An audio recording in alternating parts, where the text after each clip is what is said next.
Hi everyone. TNPSC group 4 எக்ஸாமுக்கான hall ticket வந்து release பண்ணியிருக்காங்க. ஸோ ஹால் டிக்கெட் வந்து எப்படி டவுன்லோட் பண்ணுறது அப்படின்றத பற்றியும், நிறைய பேருக்கு மொபைலில் டவுன்லோட் பண்ணும்போது டவுன்லோட் ஆக மாட்டேங்குது. ஸோ அதுக்கான ரெமிடிஸ் எப்படி நம்ம அதை ஓவர் கம் பண்ணி டவுன்லோட் பண்ணுறது அப்படின்றத பற்றி தான் இன்றைக்கி வீடியோவில் பார்க்க போகிறோம். ஸோ அதுக்கு உங்கள் மொபைலில் இருக்கிற க்ரோம் ப்ரௌசரில் சர்ச் பாக்ஸில் டிஎன்பிஎஸ்சி அப்படின்னு சொல்லி சர்ச் பண்ணிக்கோங்க.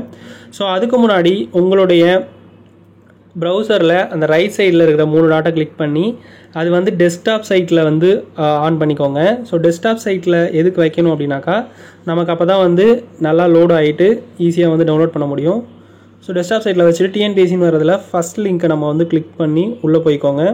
ஸோ உள்ளே போனால் நமக்கு வந்து அதனுடைய ஹோம் பேஜ் வந்து ஓப்பன் ஆகும். ஸோ அதில் வந்து ஹால் டிக்கெட் டவுன்லோட்னு சொல்லிட்டு 3ஆவதாக இருக்கிற ஆப்ஷனை வந்து கிளிக் பண்ணிக்கோங்க. ஸோ நமக்கு வந்து பர்மிஷன் கேட்கும், எக்ஸ்டர்னலாக வெப்சைட் ஓப்பன் ஆகிறதுக்கு பெர்மிஷன் கேட்கும். ஓகே கொடுங்க. ஓகே கொடுத்தா நமக்கு வந்து அடுத்த விண்டோவில் வந்து நமக்கு வந்து அடுத்த ஹோம் பேஜ் வந்து ஓப்பன் ஆகும். ஸோ அதை ஸ்க்ரோல் டவுன் பண்ணிவிட்டு கீழே வந்தீங்கன்னாக்கா நிரந்தர பதிவு விவரங்கள் அப்படின்னு இருக்கும். ஸோ அதை கிளிக் பண்ணோம் அப்படின்னாக்கா நமக்கு வந்து நெக்ஸ்ட் பேஜுக்கு வந்து போகும். ஸோ அதில் வந்து புதிய பதிவு செய்ய விழைவோர், ஏற்கனவே பதிவு செய்தோர் அப்படின்னு இருக்கும். புதிய பதிவு செய்தவர் வந்து புதுசாக அப்ளை பண்ணுறதுக்கு அதில் போகணும். ஸோ நம்ம ஆல்ரெடி வந்து ரிஜிஸ்டர் பண்ணியிருக்கிறதால ஏற்கனவே பதிவு செய்தவரில் கொடுத்தோம்னாக்கா யூசர் ஐடி பாஸ்வேர்ட் கேட்கும். ஸோ அதில் நம்ம வந்து யூசர் ஐடியும் பாஸ்வேர்டையும் கொடுத்து கீழே வந்து கேப்சா என்டர் பண்ண சொல்லும். ஸோ நம்ம இந்த கேப்சாவை வந்து வெரிஃபை பண்ணி நம்ம என்டர் பண்ணிவிட்டு கீழே வந்து க்ரீன் கலரில் சமர்ப்பி அப்படின்னு இருக்கும். ஸோ நம்ம அதை கொடுத்தோம் அப்படின்னாக்கா நமக்கு வந்து லோட் ஆகும். லோட் ஆனதுக்கப்புறமா கீழே வந்து டவுன்லோட் ஹால் டிக்கெட் அப்படின்னு ஒரு ஆப்ஷன் காமிக்கும். ஸோ அதுக்குள்ளே போனோம் அப்படின்னாக்கா நம்ம இப்போ கரண்ட்டாக எக்ஸாமுக்கு எந்த எக்ஸாமுக்கு அப்ளை பண்ணியிருக்கோம், நமக்கு எதுக்கு ஹால் டிக்கெட் வந்து அலர்ட் ஆகிட்டு இருக்கு அப்படின்றது வரும்.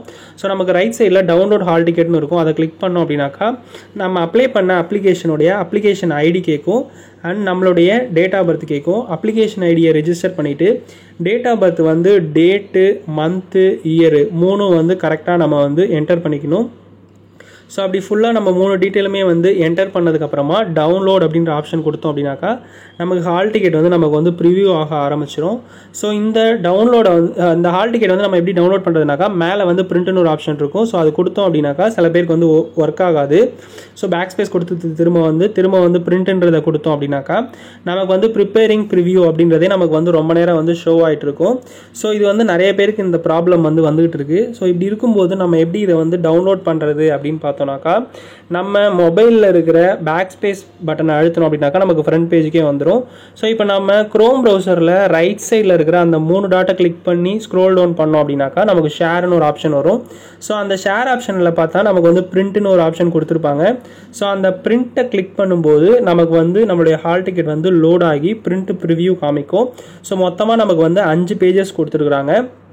நமக்கு வந்து எத்தனை பேஜஸ் வேணுமோ அத்தனை பேஜஸை மட்டும் நம்ம செலக்ட் பண்ணி கூட பிரிண்ட் கொடுத்துக்கலாம். ஸோ இங்கே நமக்கு பார்த்தோம்னாக்கா ஃபஸ்ட் பேஜ் மட்டும் வேணும்னா கூட நம்ம வந்து அதை மட்டும் விட்டுட்டு மற்றது எல்லாத்தையும் செலக்ட் பண்ணிவிட்டு நம்ம வந்து பிரிண்ட் கொடுத்துக்கலாம். இப்போ நமக்கு எல்லா பேஜும் வேணுன்றதால எல்லாத்தையும் செலக்ட் பண்ணோம் அப்படின்னாக்கா நமக்கு இந்த மாதிரி 1/5, 2/5 சொல்லிட்டு 5/5 வரைக்கும் ஷோ ஆகும். ஸோ இப்போ ரைட் சைடில் பிடிஎஃப் அப்படின்னு இருக்கிறத கொடுத்தோம் அப்படின்னாக்கா நமக்கு லோட் ஆகிட்டு நம்மளுடைய டவுன்லோட் ஆன ஃபைல் வந்து நம்மளுடைய ஃபைலில் போயிட்டு கேலரியில் போய் சேவ் ஆகும்.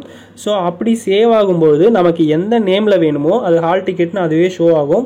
நம்ம அப்படியே வேணுனாலும் வச்சுக்கலாம், இல்லை நமக்கு வேறு ஏதாவது நேம் வேணும் அப்படின்னாலும் நம்ம அதுக்கேற்ற மாதிரியான நேம் வந்து டைப் பண்ணிவிட்டு ரைட் சைடில் சேவ்னு இருக்குது. ஸோ அது கொடுத்தோம் அப்படின்னாக்கா நமக்கு வந்து அந்த ஃபைல் வந்து நமக்கு கேலரியில் சேவ் ஆகிடும். ஸோ இங்கே வந்து ஹால் டிக்கெட் GR4னு சொல்லி கொடுத்துருக்குறேன். ஸோ அது வந்து நமக்கு வந்து ஃபைல் வந்து டவுன்லோட் ஆகி சேவ் ஆகிடுச்சு. இப்போது ஹால் டிக்கெட்டில் நிறைய இன்ஸ்ட்ரக்ஷன்ஸ் வந்து கொடுத்துருப்பாங்க. ஸோ அது எல்லாத்தையுமே நீங்கள் டவுன்லோட் பண்ணதுக்கப்புறமா உட்காந்து படித்து பார்த்துக்கோங்க. எக்ஸாமுக்கு போகிறதுக்கு முன்னாடி பேசிக்காக எக்ஸாமுடைய டைமிங் வந்து 9:30 to 12:30 3 hours கொடுத்துருக்காங்க. ஸோ 9:30 அப்படின்னா நம்ம ஒரு 1/2 hour முன்னாடியே எக்ஸாம் ஹாலுக்குள்ளே நம்ம வந்து ப்ரெசென்ட் ஆகிருக்கணும். ஏன்னா வந்து 15 minutes அப்படின்றது நமக்கு வந்து OMR ஷீட் ஃபில் பண்ணுறதுக்கும் அடுத்த 15 minutes அப்படின்றது நம்ம கொஷின் பேப்பர் படித்து பார்க்குறதுக்கும் நமக்கு வந்து டைம் அலாட் பண்ணுவாங்க. ஸோ நமக்கு எக்ஸாம் வந்து 9:30 அப்படின்னாக்கா 9 o'clock நம்ம வந்து அங்கே ரீச் ஆகிற மாதிரி பார்த்துக்கணும். எக்ஸாம் ஹால் டிக்கெட்டில் வந்து நமக்கு எந்த வென்யூ, எந்த எக்ஸாம் சென்டர் எல்லாமே கொடுத்துருப்பாங்க. ஸோ அதை நம்ம முன்னாடி நாளே நம்ம வந்து அதை கரெக்டாக இன்ஷூர் பண்ணிக்கிட்டு அதுக்கான டைமிங்க்கு ஏற்ற மாதிரி நம்மளுடைய பிளான் பண்ணிக்கணும். ஸோ எக்ஸாம் ஹாலுக்கு நமக்கு 9:30 உள்ளே போனால் நம்ம ஒரு 8:30 நம்ம எக்ஸாம் சென்டரில் ப்ரெசென்ட் ஆகிற மாதிரி ரிப்போர்ட்டிங் டைம் 8:30 இருக்கிற மாதிரியே நம்ம வந்து பார்த்துக்கணும். ஏன்னா அப்போ தான் நம்ம வந்து பேனிக் ஆகாமல் ரிலாக்ஸாக வந்து எக்ஸாம் ஹாலுக்குள்ளே போயிட்டு நீட்டாக எக்ஸாம் எழுதி